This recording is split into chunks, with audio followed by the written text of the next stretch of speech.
when it comes to sheltering the wealth of the super rich. The United States is moving up the ranks. A new study says the U.S. is now the third most secretive country for offshore finances, trailing only Hong Kong and Switzerland. While recent U.S. laws force banks and other firms to disclose assets of American citizens, Washington has been criticized for failing to share that information with other countries. The Tax Justice Network says, quote, though the U.S. has been a pioneer in defending itself from foreign secrecy jurisdictions, it provides little information in return to other countries, making it a formidable, harmful, and irresponsible secrecy jurisdiction.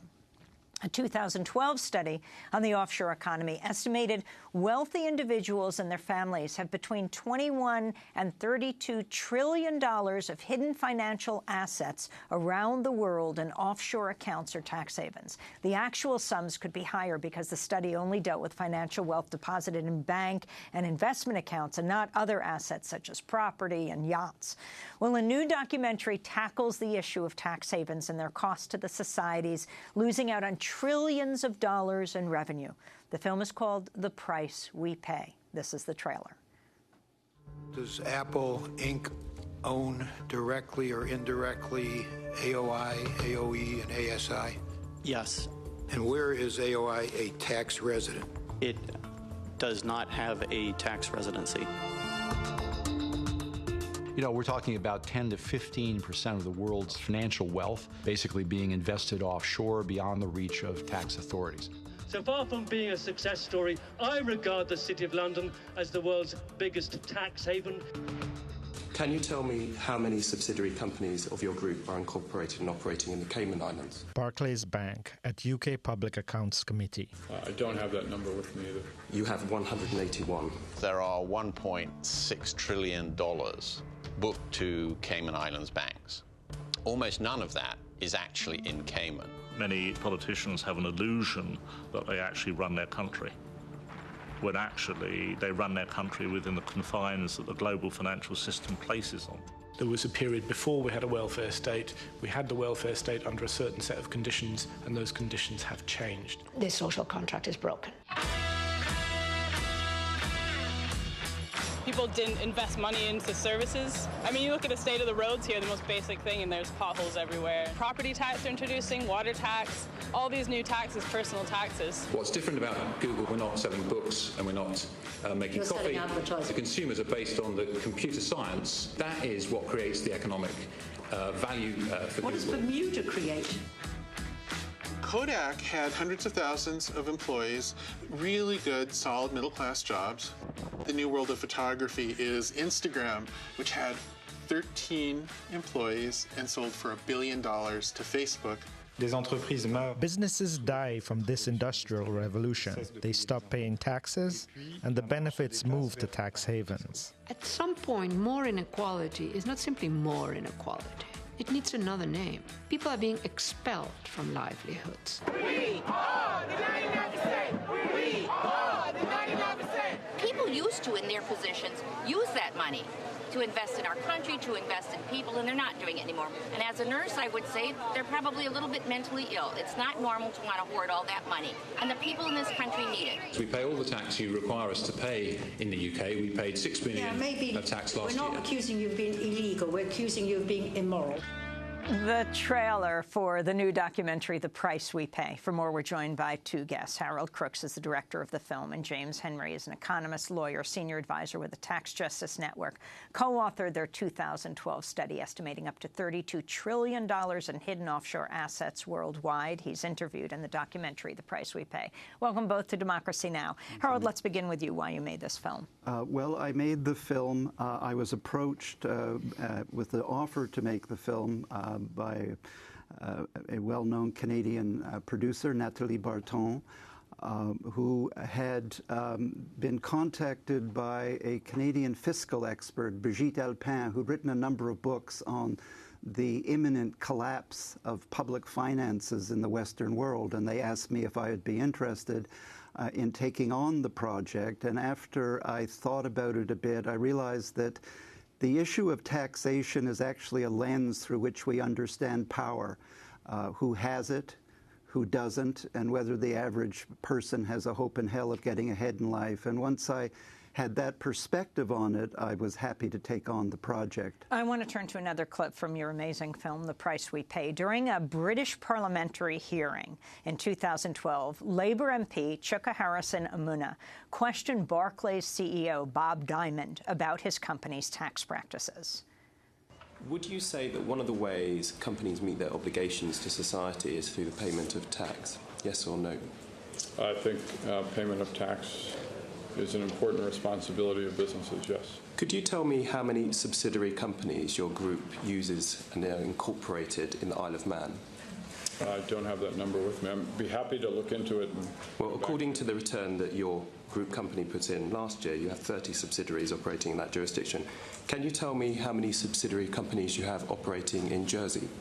I don't have that number with me either. The number is 38. Can you tell me how many subsidiary companies of your group are incorporated and operating in the Cayman Islands? Same answer. You have 181. Now, of course, all of these are well-known tax havens which are used by companies, and a cursory reading of your group return shows that you have over 300 such companies operating in tax haven jurisdictions around the world. You will understand, Mr. Diamond, that there's obviously, I mean, if you look at the facts I've just presented, that would suggest that your bank is engaged on tax avoidance on a grand scale, would it not? Well, I don't know what I think tax evasion is a very clear phrase, and it's a space we would never go to. And I didn't use the word. And I chose the word tax efficiency, which is our obligation, and it's something that is in line with government policy. But your efficiency may be our avoidance. That's British Labour MP Chuka Harrison-Amuna questioning the Barclays CEO at the time, Bob Diamond, about Barclays' tax practices. James Henry, you are the former chief economist at McKinsey Company. Also, you are featured in this film. Talk about what they were just speaking about. Well, the multinational companies and banks make this point all the time about being legal. You know, that dodges the fact that a lot of this regulatory business when it comes to corporate tax is very complicated, that these companies are intimately involved in influencing the law, and that essentially the international corporate tax system has devolved to a situation where it's a question of whether you can set up the right subsidiaries in Ireland or Luxembourg or Bermuda, shifting billions of dollars offshore to tax havens. And there's no longer a clear line between tax avoidance and tax evasion. How much money are we talking about the U.S. losing? Why should this matter to everyday people who don't use tax havens? Well, I think it matters in a lot of ways, but one direct estimate of this is at least $100 billion a year of lost tax revenue to the U.S. Treasury. We also, I think, are undermining the stability and the development of many countries around the world by essentially being one of the world's largest tax havens. You know, it's very common for wealthy Mexicans or Argentinians or Brazilians to put their money in New York as opposed to their own countries. And we made it a business not only to solicit this money, but also to conceal it and make sure that it's tax-free when it gets here. I want to turn to another clip from the film The Price We Pay, where this again in Britain, Labour MPs are questioning Amazon's Director of Public Policy, Andrew Cecil. The clip begins with Austin Mitchell questioning Cecil. Then Labour MP Margaret Hodge speaks. I'm interested in why you pay so little tax, corporation tax particularly, in this country, so that we can pay some kind of benefit to all the booksellers you've put out of business, because undoubtedly you've put a large number of booksellers, some of them local in my case, out of business. And I don't get, frankly, from all this interview, why Luxembourg is so lucky. I mean, the books are here, the warehouses are here, the billing is here, the business is here, the customers are here. We have paid in excess of 100 million in payroll taxes in the last 5 years. We've paid tens of millions in business rates in the past 5 years. And I've heard this argument before. Let me just kill this argument because it really makes me cross. On the one hand, so does every other business. So the community-based bookshop that you're putting out of business also pays business rates, also pays its PAYE, also pays actually probably pays VAT in a way that you don't, and you in the same way, and you're making it uncompetitive. And the other thing is you depend on the services that come out of the tax you pay. So you depend on the ability of your of getting your goods around. So you've got to get the roads in place. You depend on all those things.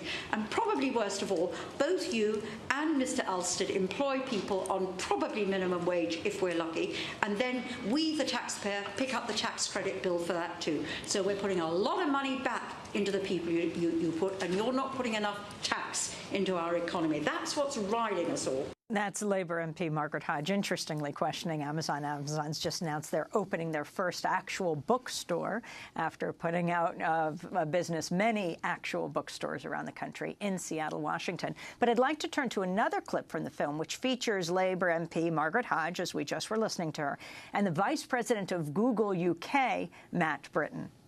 What's different about Google versus the other businesses you've been talking about, we're not selling books and we're not making coffee. Selling advertising. Well, the services we provide to consumers are based on the computer science. That is what creates the economic value for Google. What does Bermuda create?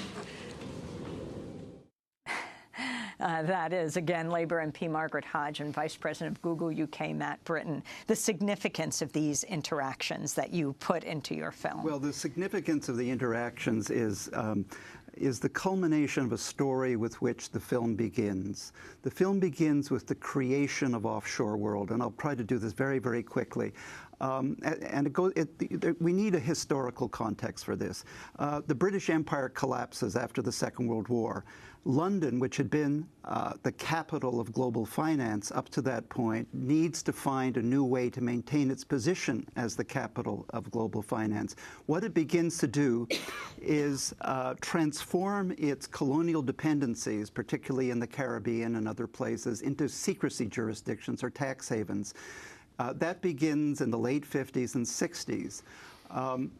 When we get into the 21st century, the high-tech corporations, the major high-tech corporations of the cloud economy, like Google, like Amazon, et cetera, have devised ways for gaming the system so that they are able to put their most valuable assets, the patents and intellectual property, to their technology and book them to tax havens where nothing is going on, with the result that hundreds of millions, and now there's this estimate that over $2 trillion of untaxed U.S. corporate profit is booked offshore.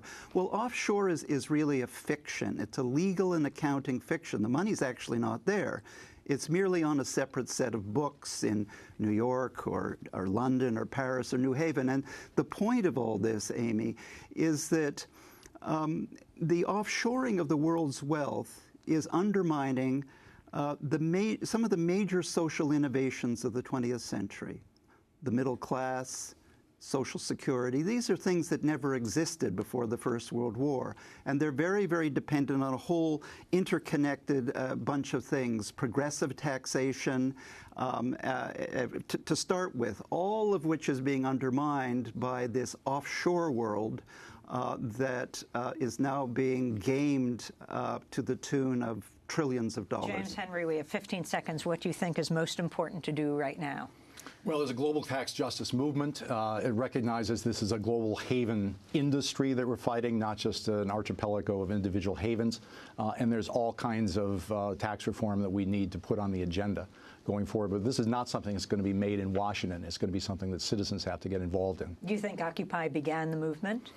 I think Occupy contributed to awareness, but I think we've got to make the focus on tax, because otherwise we have essentially these people are becoming citizens of nowhere for tax purposes, and they have extraordinary representation without taxation.